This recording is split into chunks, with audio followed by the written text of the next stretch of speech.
Hello everyone, welcome to my channel. मैं doctor Mayur Tiwari. दोस्तों, आज के इस वीडियो में अपन देखेंगे कि टॉन्सिलाइटिस क्या होता है और ये किस कारण से होता है, इसके अगर हो गया है तो क्या क्या मैनेजमेंट लेना और इसके लिए क्या बेस्ट होम्योपैथी मेडिसिन है। इस सारे मैटर्स पे आज की वीडियो में अपन डिस्कशन करेंगे। दोस्तों, यदि आप लोगों ने मेरे चैनल को अभी तक के सब्सक्राइब नहीं किए हैं तो इसे सब्सक्राइब कीजिए और बेल आइकन के बटन को जरूर प्रेस कीजिए ताकि आने वाली मेरी वीडियो की नोटिफिकेशन आप तक के पहुंच सके।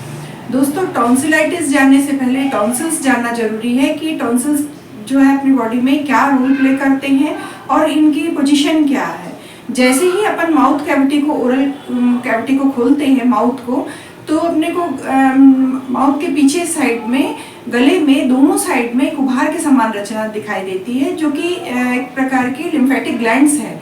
और ये जो लिम्फेटिक नोड्स हैं ये अपने जो है माउथ कैविटी में आने वाले जितने भी वायरस हैं, बैक्टीरिया हैं या माइक्रो ऑर्गेनिज्म, फॉरेन बॉडीज जितने भी अपने बॉडी में ओरल कैविटी के थ्रू या नेजल कैविटी के थ्रू एंटर हो रहे हैं, इनको ये बैरियर का काम करते हैं और यही रोक देते हैं और फिर इनके खिलाफ ये फाइट करते हैं। जब अपनी बॉडी में कोई भी, अगर जब तक कि ये हेल्दी है तब तक कि अपनी बॉडी में कोई भी किसी प्रकार का इन्फेक्शन जो है एंटर नहीं कर पाता, वो उसको वहीं मतलब डिस्ट्रॉय कर देते हैं। लेकिन अगर वो किसी कारण से अगर वो डिस्ट्रॉय नहीं कर पाए और उसी पर अटैक कर दें तो ये टॉन्सिलाइटिस कहलाता है। अगर जब टॉन्सिल्स इन्फेक्टेड हो जाता है किसी प्रकार के वायरस से, बैक्टीरिया से या माइक्रो ऑर्गेनिज्म से, तो ये टॉन्सिलाइटिस कहलाता है। यानी inflammation of the tonsils is called tonsillitis. ये रीजन अगर अपन इसका देख रहे हैं तो इसके कारण अपन में 80% कॉज मिलता है वायरल इन्फेक्शन। 80% जो वायरल इन्फेक्शन रहता है, ये अगर टॉन्सिलाइटिस वायरल इन्फेक्शन के कारण हो रहा है तो कुछ समय तक के अपनी बॉडी में बना रहता है और उसके बाद धीरे धीरे ये सबसाइड हो जाता है। और दूसरा रीजन अगर अपन देख रहे हैं 20% केस में ये बैक्टीरियल इन्फेक्शन के कारण भी होता है और किसी प्रकार के एलर्जिक कॉज भी इसमें इन्वॉल्व रहते हैं, कि एलर्जिक कारण भी अपन देखते हैं। इसके अगर अपन एग्जामिन करना है कि भाई हमको टॉन्सिलाइटिस है तो उसको माउथ कैविटी को ओपन करके या स्पैचुला या किसी प्रकार के स्पून की सहायता से उसको पीछे अपन अगर टंग को दबाकर अगर पीछे टॉर्च की सहायता से देखें तो दोनों साइड में अपन को टॉन्सिल्स नजर आते हैं, जो कि टॉन्सिलाइटिस की कंडीशन में बहुत अधिक बड़े साइज में अपने नॉर्मल साइज हो गया। इसके कॉज और टॉन्सिलाइटिस क्या है। लेकिन अब आती है बात होम्योपैथी मेडिसिन की। होम्योपैथी मेडिसिन को लेने से पहले हम जान लें कि अगर इसका प्रिकॉशन अगर अपन ले रहे हैं कि किसी को टॉन्सिलाइटिस हो गया है तो अगर अपन उसमें क्या क्या प्रिकॉशन लें या ऐसा क्या परहेज करें जिससे ये अपन विदाउट मेडिसिन भी कई बार रिकवर हो जाता है।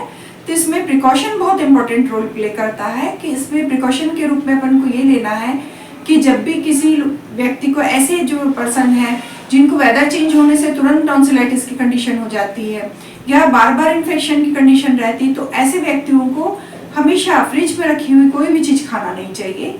इसके अलावा जो कोल्ड वेदर की जो चीज़ें हैं, जैसे जो अपने बॉडी में नेचर अगर अपन देख रहे हैं कि जिनका ठंडा नेचर है, जैसे कि चावल है, दही है, खटाई है, आम, इमली, नींबू, ये जितनी भी खटाइयाँ आती हैं इनको तुरंत अवॉइड करना चाहिए क्योंकि ये ज़्यादा इसमें जोर पकड़ लेता है और ये ज़्यादा पेनफुल की कंडीशन रहती है।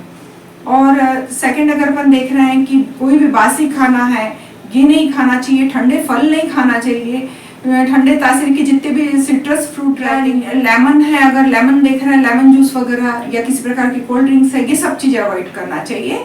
और अगर अपन इसको गार्गल कर रहे हैं तो इसके लिए सबसे बेस्ट ट्रीटमेंट माना जाता है कि गार्गलिंग जो है टॉन्सिलाइटिस में 1 ग्लास पानी लेना है, उसमें 1 टेबल स्पून अपन को सॉल्ट मिक्स करना है। इससे दिन में 3 से 4 बार तक के उस पेशेंट को गार्गल करना है, जिससे धीरे धीरे जो पेशेंट के जो साइन सिम्टम्स है ये कम होने लगते हैं। साइन सिम्टम्स के रूप में सबसे ज़्यादा जो मोस्ट कॉमन सिम्टम्स है ये पेन ही मिलेगा, थ्रोट में जो पेन मिल रहा है, कि अगर वो टॉन्सिल्स अगर इन्फेक्टेड है या उनमें स्वेलिंग है तो एक तो पानी पीने में, थूक निकलने में, खाना निकलने में सीवियर पेन मिलेगा अपने को। और देख रहे हैं अगर ओरल तो वो उसमें रेडनेस दिख रही है, नॉर्मल साइज से बड़े साइज में दिख रहा है। इसके अलावा टॉन्सिलाइटिस के कारण बच्चों में जनरली फीवर की कंडीशन रहती है, बहुत तेज फीवर आ जाता है कई बार बच्चों में अगर टॉन्सिलाइटिस की कंडीशन है तो। फीवर के अलावा हेडेक प्रेजेंट रहता है और ये जो टॉन्सिल से जैसे मुंह खोल रहे हैं, अगर बच्चों को अगर मुंह खोलने के बोल रहे हैं, खाना खा रहे हैं या चबा रहे हैं, निगल रहे हैं, तो दर्द जो मिल रहा है ये गले के साथ साथ कान तक के स्प्रेड करने लगता है। लेकिन अगर ये गार्गलिंग अगर अपन कंटिन्यूएशन में उनको 2 से 3 बार करवा रहे हैं तो ये जो प्रॉब्लम है इनकी आधी प्रॉब्लम दूर हो जाती है। फिर उसके बाद अपन को मेडिसिन तो साथ में यूज करना ही है। दोस्तों बहुत बार ऐसा होता है कि बच्चों को बार बार टॉन्सिलाइटिस की कंडीशन रहती है, जैसे ही वेदर चेंज हुआ फिर टॉन्सिल हो गए, या कुछ खटाई खाए पिए तो टॉन्सिल्स हो गया। ठंडे वेदर में रहने वाले जो पेशेंट रहते हैं उनको बार बार टॉन्सिल्स की प्रॉब्लम होती है और ये बहुत अधिक परेशान हो जाते हैं जब टॉन्सिल्स से। तो अगर वो डॉक्टर से एग्जामिन करवाने जा रहे हैं या बार बार मेडिसिन लेते हैं तो डॉक्टर जनरली उनको टॉन्सिल्स को रिमूव करवाने की एडवाइस कर देते हैं कि ऑपरेट करके इसको अलग कर दो। जबकि अपनी बॉडी में टॉन्सिल्स बहुत इंपॉर्टेंट है। क्यों? क्योंकि ये एक प्रकार के फॉरेन बॉडीज को रोकने का काम कर रहे हैं, एक सैनिक का काम कर रहे हैं अपने बॉडी में इन्फेक्शन को रोकने के लिए। यदि ये मेडिसिन से ठीक हो जाए तो ज़्यादा बेटर है। एलोपैथी में जो मेडिसिन आती हैं वो तो है ही, लेकिन होम्योपैथी में टॉन्सिलाइटिस के लिए बहुत बेस्ट मेडिसिन है। बहुत सारी मेडिसिन हैं जो कि अपने साइन सिम्टम्स के आधार पर अपन उसको सेलेक्ट कर सकते हैं। परंतु एक बार अगर ऑपरेशन की कंडीशन अगर है या डॉक्टर ने एडवाइस कर दिया है तो कुछ टाइम के लिए आपको होम्योपैथी जरूर ट्राई करना चाहिए कि हो सकता है ये आपकी होम्योपैथी मेडिसिन से रिकवर हो जाए। होम्योपैथी मेडिसिन में अगर अपन बात कर रहे हैं तो सबसे जो बेस्ट मेडिसिन रहती है वो बेलाडोना है। बेलाडोना जो है बच्चों हो चाहे बड़े हो सबके लिए बेलाडोना का इफेक्ट टॉन्सिलाइटिस पे बहुत बेस्ट है। इसमें 200 पोटेंसी की अपन को मेडिसिन लेके आना है बड़ों के लिए और उसको हर 2 घंटे में एक्यूट कंडीशन में जैसे ही तुरंत हुआ है उस कंडीशन में अगर अपन 1-1 घंटे में 5 डोज अगर अपन बेलाडोना की दे रहे हैं तो आधी प्रॉब्लम अपने को कम नजर आ रही है। ऐसा लगने लगता है कि जैसे जैसे डोज बढ़ाते जा रहे हैं, फ्रीक्वेंसी बढ़ा रहे हैं, वैसे वैसे पेशेंट को रिलीफ मिलने लगता है और साथ में फीवर की कंडीशन है तो उसमें भी इम्प्रूवमेंट आने लगता है। और गार्गलिंग तो साथ में अपने को करवाना ही है। तो 200 पोटेंसी में एडल्ट का डोज है। अगर बच्चों को दे रहे हैं तो 30 पोटेंसी में होम्योपैथी मेडिकल स्टोर से लेके आए और 2 ड्रॉप्स टंग डायरेक्ट टंग में ऐसे 2-2 घंटे में अपन को मेडिसिन को रिपीट करना है। 5 से 7 डोज अगर अपन 2-2 घंटे में इसको रिपीट कर रहे हैं उसके बाद इसको डिसीज की सीवियरिटी के हिसाब से दिन में 4 बार सुबह, दोपहर, शाम और रात ऐसा 3 दिन तक के कंटिन्यू करना है। 3 दिन के बाद फिर इस मेडिसिन को अगर रिकवरी हो गई है तो बंद कर देना चाहिए। ये बेलाडोना हो गई। दूसरी मेडिसिन है हिपरसल्फ।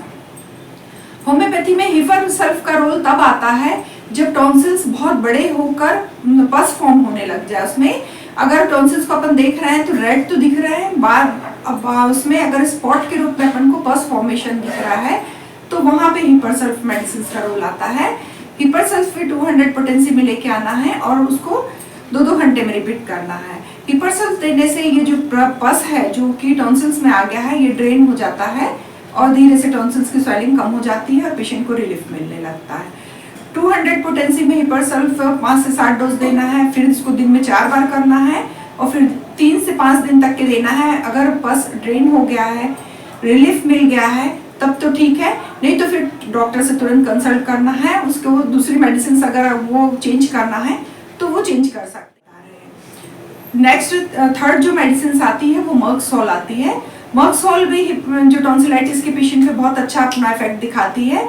तो मर्कसोल अपन को तब यूज करना है जब फॉल स्मेलिंग रहे, माउथ से स्मेल आए पेशेंट को और इसके अलावा टॉन्सिल सूजे हुए हों और जो है स्लाइवा का सिक्रीशन बहुत बढ़ गया हो मुंह में, तब मर्कसोल का यूज करना है। 200 पोटेंसी में लाना है, 5 डोज तक के कंटिन्यूएशन में जल्दी जल्दी देना है, 2-2 घंटे में देना है और उसके बाद फिर ये मेडिसिन को कम कर देना है।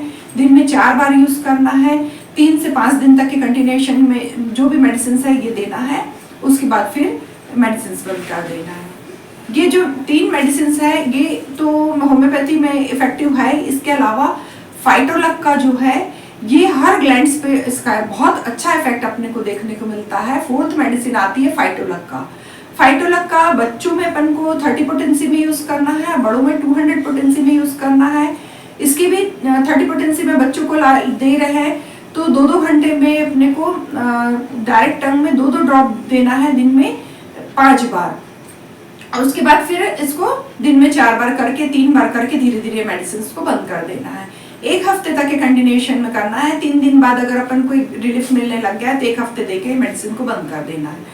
बड़ों में इसका 200 पोटेंसी में देना है और इसको 5 डोज तक के कंटिन्यूएशन में 2-2 घंटे में 2-2 ड्रॉप देना है। उसके बाद 3 दिन तक के इसको दिन में 4 बार देना, सुबह, दोपहर, शाम और रात, और 1 हफ्ते में मेडिसिन देकर फिर ये मेडिसिन को बंद कर देना है। दोस्तों, यदि आपको ये मेरा वीडियो इंफॉर्मेटिव लगा हो तो इसे आप अपने फ्रेंड एंड फैमिली और रिलेटिव्स के साथ शेयर कीजिए। फिर से मैं आपसे मिलती हूँ एक नए टॉपिक के साथ नेक्स्ट वीडियो में। तब तक के लिए थैंक यू सो मच।